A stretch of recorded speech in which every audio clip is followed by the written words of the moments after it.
I'm going to fry Aloo Tiki, but to make Aloo Tiki need both hands.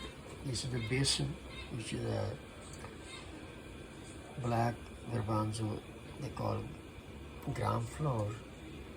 So the basin, I added all the ingredients. The second ingredient, final ingredient will be this is the preheated oil.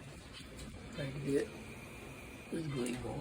So right now I'm going to make just kind of pakoras. So to make Aloo Tiki, I need both hands. So I will just fry like a normal, like they make tiki, similar to tiki.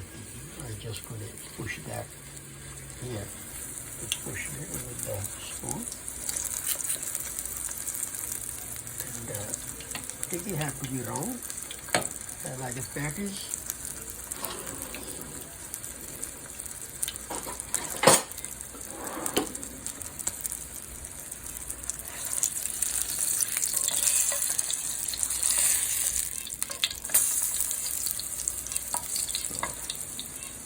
This is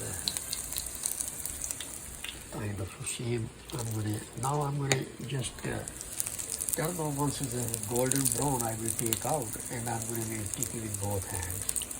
So it's a similar, same thing. Ingredient is all same. I'm using same like a aloo paratha ingredient which I made day ago. So